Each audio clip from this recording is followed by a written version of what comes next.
markii dadku ay isweydiin waayeen ma aragtay war wixii lagu dhiibay shaqaad marisay la weydiin waayay isagii baa qoranaya difaaca dalka ugu doorta war ma anad shoonay waxa laga yaabaa in la yaabantiin waxaan haystaa waxa inay risaan gareeyaan iscasilaan bay dunida waa la iscasilaan maanta laakiin inaan maamul goboleedadii shalay 2019 ma aragtay la dhisay Soomaaliland marmaan ragga hogaamin xuma keentay ay kama doonayno ragga jooga dalka gudihiisa ay kama doonayno dadka caayil lama doonayay in Soomaaliland aanu dhiibnay ee dalkan hoggaanka uga dhignay ee dhamayska tirnay ee la wada lahaaba ka doonayna halkay dhigaan baa la weydiinaya halkay dhigaan ayaa la weydiin la saarod baa la weydiinaya baaqi soo haray baa la weydiinaya Soomaaliland oo caalamka sii galaysa oo in yar u jirta oo ay 10 wadan in ka badan ay u soo jeediyeen xukuumadda wadamada reer hogaaminayay inay aqoonsadaan oo kambalka taagantahay ayaa kulmiye la wareegay waxa fiican qabiyaalada iyo xasma fiican roo la isku sheegaa fiican ragii loo dhiibay waxay ka dhigeen in dhulkii la cuno baloodadii la cuno shacabkii la isku diro ilaa maanta aan ka qabanay aan rag ka qabtay baan ku jiraa inuu dalku burburo oo ma aragtay inta doorashada la diiday ma aragtay waqtiga badan kaga baxay inaan la islayn inaan dagaalku hargeysa soo galin inaan ma aragtay dhibaatadii gacalibaha ka dhacday inaan fidin rag ka qabteen nabadda qaybta ugu weyn waana maalin dhowna ragii aan kala shaqeeyay baa sheegi doona oran doona ninkaas ka shaqeeyay nabadoon baan ahay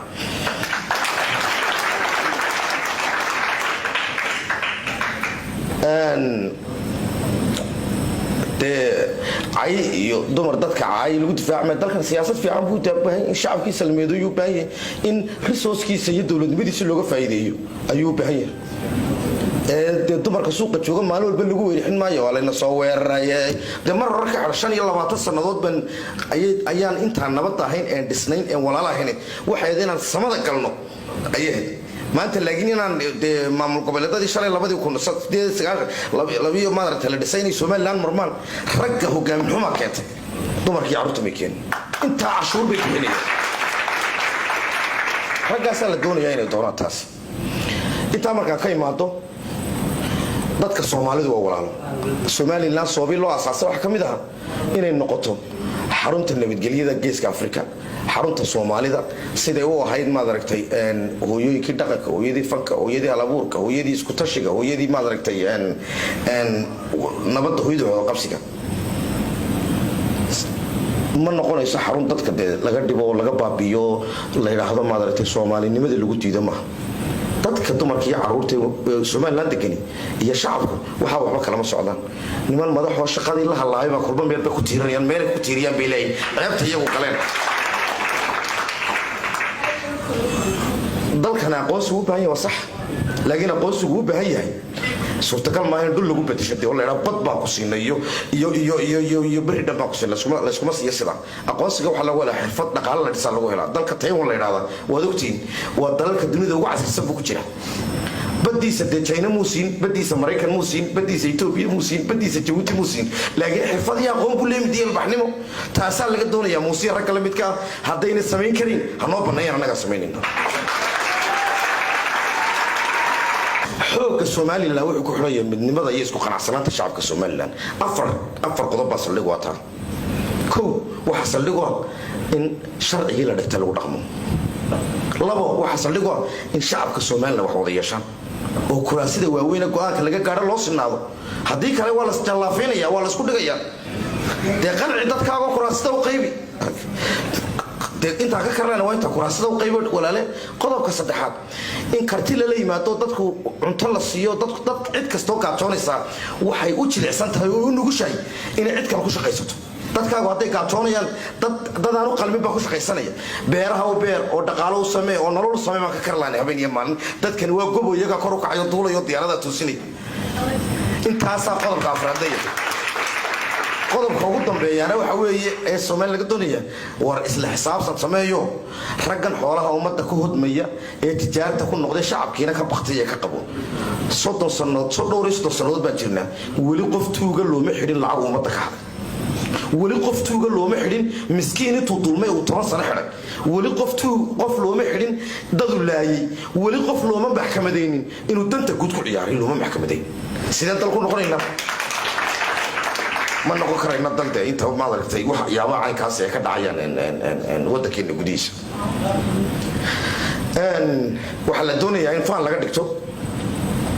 dadka oo la isku tiro dadka loo kala abtiriyo la yiraahdo hebel waa cadawga gudaha marka tiraado war dadka biyowraaba lagu cadawga gudaha tahay aanu taariikhda si fiican baan u garanay qofkan taariikhda garanay waxyaabaha caynkaasi way ciliyaan way absi galiyaan way aymadiyaan dalka Kenya hadday xitaa dalka xoog nageeriyaan ma nacayno oo joog bas soo noqonayna Nabi Maxamed baa laga saaray magaalada ma aragtayeen maka laga saaray isagoo xoog u soo noqday isagoo xoog u soo noqday mararka qaar dad taalimiina oo ka xoog weyn dadka way dhibi karaan laakiin ilaahay muxuu wal aaqibatu lil muttaqiina wala udwana illa ala taalimiin marka inta shacabka wanaagsan waxa laga doonayaa niyad wanaagsan duco wanaagsan iyo damiir wanaagsan la yimaado ugu dambeyntii waxa aragteen iyadoo rag qaar leeyihiin difaaca dalkana lagu doorto difaaca dalka وكوي لقى قبصي خبين كان بين كيسي لا عيدكي هوبكي رصاصتي باكله هلا نقطة الدفاع ضلك ومركي قبيل تدكو قبيل نقدان مركي تدكو حساب تمي وايين مركي تدكو يسويدين وايين ما دركتين وروحي اللي ودي باش كان مريس اللي ويدين وايين استجيب قرنا يدفع ضلك قطرت ورمانك الشوني وحلاقيها بين دليا بنتي وحنا هيستا وحيدينو إلى رسان كريان يسعسلا بالدنيا ولا يسعسلا شننادي بحرم مدحدي بحرم دلكي بحرم دغالي دلكا بربري دورشي دونيان way soo dhiganayaan waxa Kenya waa qabyaalada dareer Soomaaliland qabyaalada iska deyneen kuwaas oo soo aqal taageen xukuuman mar labaad kuwaas doonayeen dalka xukuuman mar labaad baaqiga haday hadaagi ba ka karlaan inay kala tuuraan kala baabiyaan